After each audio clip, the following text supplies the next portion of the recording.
কি হবে দেখুন, দেখুন কি হবে। পুলিশ নাকি নিরাপত্তা দিতে এসে জনসাধারণ মানুষের, আপনারা দেখুন। আমরা তো কোনো তালই নেই। আমি আমার দোকানে গেছিলাম, ওখানে গান হচ্ছে, আমি গান শুনতে বেরিয়েছি। তাহলে সাধারণ মানুষের কি স্টেপ নিচ্ছে পুলিশ? আমি তো গান শুনতে বেরিয়েছি। পুলিশ বলছে আইন হাতে নেবেন না। ওদিকে সেদিকে আমি কোনো দিকে যাইনি, আমি আমার গান শুনতে বেরিয়েছি। সাধারণ মানুষের নিরাপত্তা বলে আপনারাই বলুন। আপনাকে যখন মারা হয়েছিল পুলিশ ছিল? পুলিশ গাড়ি ধাক্কা মেরে ধাক্কা মেরে পুলিশ সাইডে ধাক্কা মেরে বলতে সরাসরি দিল না কেন? পাবলিক আমরা পাবলিক অন্যায় আমরা মাওবাদী না, আমরা কোনো অন্যায় করেছি না, না আমরা সাধারণ মানুষ আন্দোলন করেছি। সাধারণ মানুষের এরকম হবে কেন? আমার দোকানে তো বাজারে, আমি দোকান থেকে হয়ে আমি বাজারে, আমি ওখানে অনুষ্ঠান হচ্ছে, অনুষ্ঠান দেখতে যাচ্ছি। যদি ওরকম করে তাহলে সাধারণ মানুষ বাড়িতে বেরোবে না।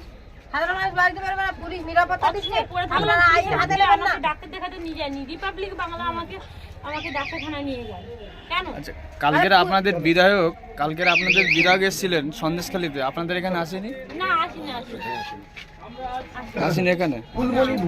ফুলমণি ভূঁইয়া কাঠপোল বাজারে বাড়ি। তিনি অভিযোগ করেছিলেন তার পায়ের উপর দিয়ে পুলিশের যে গাড়ি, সে পুলিশের গাড়ি চলে গিয়েছিল। তারপর সেই ঘটনাকে কেন্দ্র করে এখানে আগুন লাগিয়ে দেওয়া হয়, রাস্তা অবরোধ হয়, আর দুপুরে উত্তেজনা চরমে পৌঁছয়। কি বললেন ডাক্তার, কি বললেন? ডাক্তারবাবু বললো যে মানে এখন আমি প্রাথমিক চিকিৎসা মানে ইঞ্জেকশন দিয়েছে, ওষুধও দিয়েছে, দিয়ে আর এই ব্যান্ডেজ করে দিয়েছে। এরপর ব্যান্ডেজ মানে ক্যাম্প ব্যান্ডেজ নেই, ওরা করে দেবে, বলেছে আপনি কালকে করে বড় হাড়ের ডাক্তার দেখাবেন, আপনার গুরুতর আঘাত লেগেছে এই কথা বলা হয়েছে। আপনি হাড়ের ডাক্তার দেখাবেন। পুলিশ বলছে আপনার উপর দিয়ে গাড়ি, মানে পুলিশের গাড়ি চলেছে, এমন কোনো প্রমাণ নেই। না, পুলিশ আমাকে ধাক্কা মেরে দিয়েছে, আমি সাইডেই ছিলাম, পুলিশ আমাকে ধাক্কা মেরে দিয়ে গেছে। আমি পড়াতে আমি দাঁড়া, আমাকে যে মেরেছে আমার যারা ছিল ওখানে, তারা বলছে দাঁড়াও দাঁড়াও দাঁড়াও, বলছে তোমাদের উপর থেকে আমি চালিয়ে নিয়ে যাবো। আমি দাঁড়াবো না, আমি দাঁড়াবো না।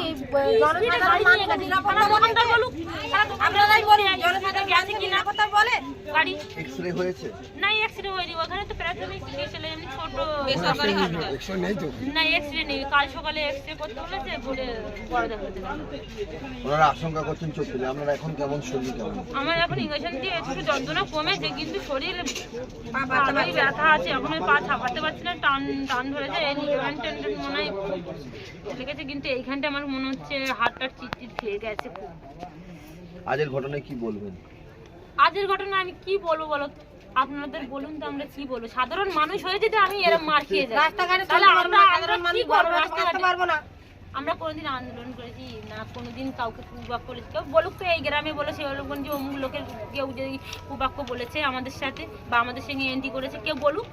তৃণমূল বলছে আপনি নাটক করছেন। কোনো নাটক না, তৃণমূল নাটক করে। আমি তৃণমূলের ছিলাম, গ্রামের মহিলা সমিতি ছিলাম, তাহলে আমি কি করে নাটক করতেছি? তৃণমূল কি করে বলছে আমি নাটক করতেছি? আমি তো গ্রামের মহিলা সমিতির আমি একজন সদস্য, তাহলে আমি কি করে নাটক করছি? তাহলে আমার দল আমাকে প্রোটেকশন দিচ্ছে না, কি করে বলে? কি করে বলছে আমার দল আমাকে?